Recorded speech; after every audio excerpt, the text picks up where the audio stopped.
Everyone, it's been a very busy week for me, but I was just about to get ready to go to bed and felt called to jump on and record a reading.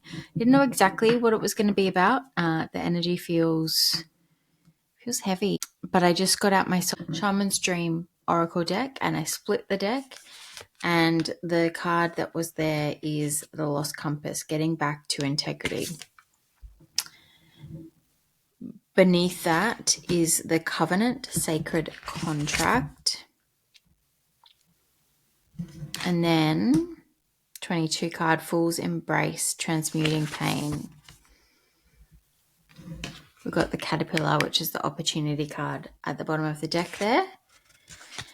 I'm really getting with the integrity piece. I feel like you are realizing that there's something in your life right now that isn't in alignment, isn't on the path with what you came here to do, your soul contract.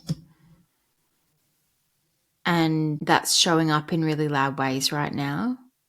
That's making it impossible to ignore. And some of those loud ways may be quite painful, or the path you're on may have been quite painful, and there's something coming through around an opportunity right now to alchemize what has been a challenge of this into a new beginning, but not even just a new beginning, like a quantum leap into a new timeline. And maybe you don't know exactly what that new timeline is or where to even begin there. I'm really getting that sense of, interesting.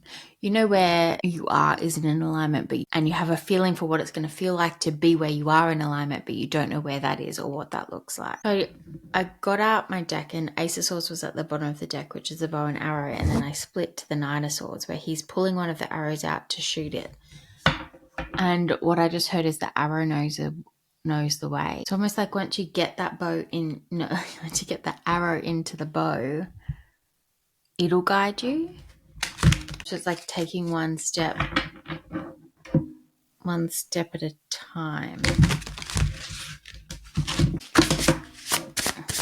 haven't even asked any questions yet, Spirit. Oh, the Fool and the King of Pentacles. There is a new beginning here for you.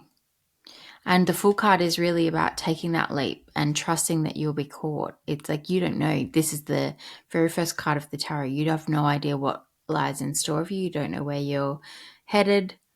You're packing very light. You've got hardly anything with you, but you're trusting that your path lies in front of you.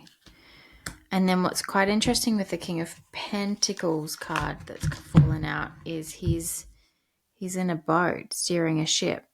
And I'm getting really here just that reminder that you're the captain of the ship.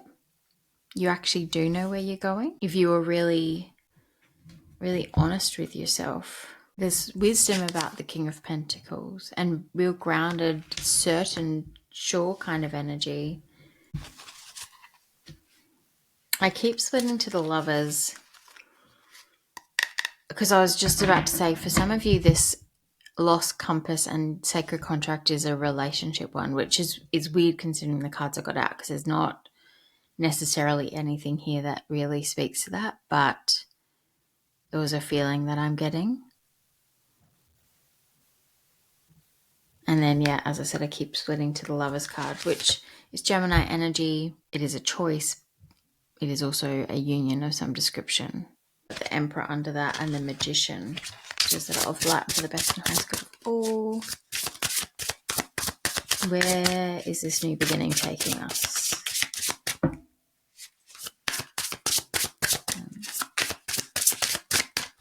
Where's this new beginning taking us, Spirit? Thank you.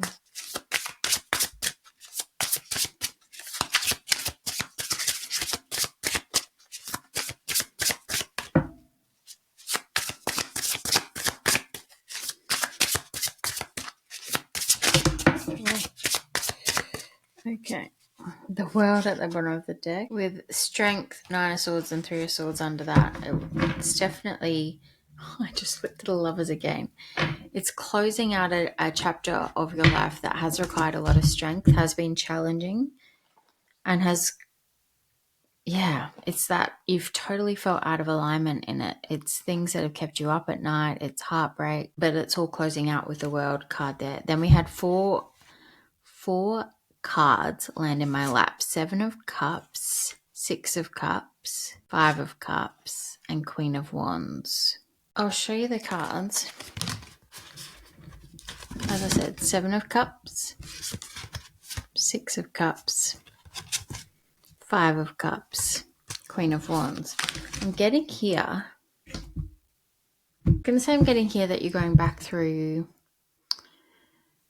this journey is going to take you on a journey back through the emotional turning points, pivot points, the big moments in your life that have really been heartfelt, the good, the bad, the ugly.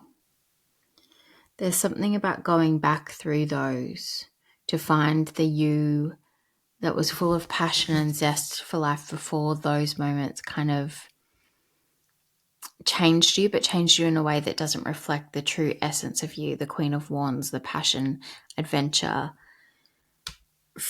the free spirit kind of fool energy. I'm getting the feeling that I said at the start, you're going on this quantum leap, but it's making me think of how if time is a spiral, you're almost spiraling back to the version of you before the world hardened you. And that might be through healing. This also could have something to do with some past life stuff that's coming through quite strongly as well.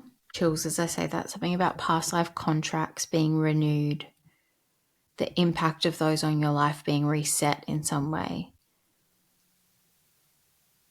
And again, as I said, I split to the Lovers again. I'm going to take the Lovers and try and clarify it. Can you tell us more about the Lovers here, please, Spirit? More about the Lovers card, please. Thank you. 9 of Cups, the bottom of the deck, and 10 of Cups.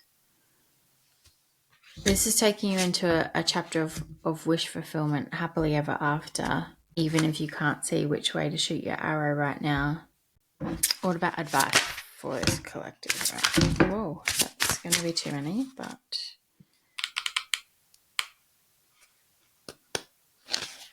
So even though you don't know how to do this, you're still being asked to put that arrow in your bow and prepare, feel into it. There's this sense of once you've done that, you will intuitively be able to feel what way to go. Then I had 2 piles of cards fall out, which is going to be too many.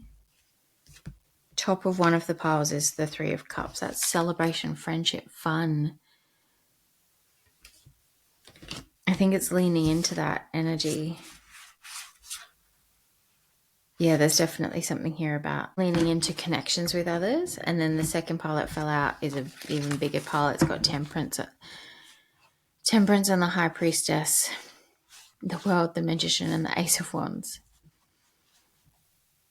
The High Priestess is speaking to what I just was saying. Intuitively, you're going to feel which way to go. You can see there's 2 staircases either side of her in this card. It's like which path to take. And with the Temperance here, it's all about balance. I'm getting this real... As you move back through these past emotional situations, there's something about integrating the lessons of those, not from a place of protection or ego or wounding, but from a place of reclaiming your power, like the shadow work almost aspect of the pieces of that shaped you in some way, or bring light to the dark, but also dark to the light. This was a much longer one than I had planned, but I'm going to wrap that up there.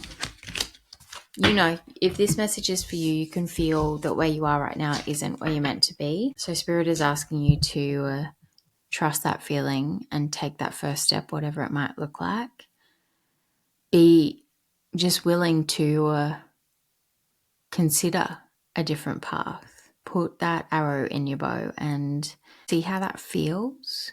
Follow that feeling. Be led by that feeling. I'm just looking at the Queen of Wands. Be led by that feeling of, yeah, this lights me up. Follow your spark. Follow your joy. Follow the calm, the peace.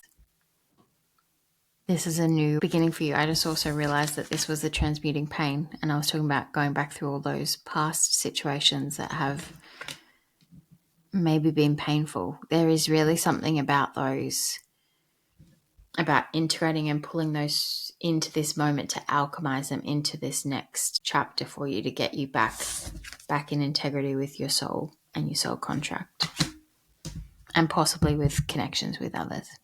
All right. Thanks, everyone. Bye.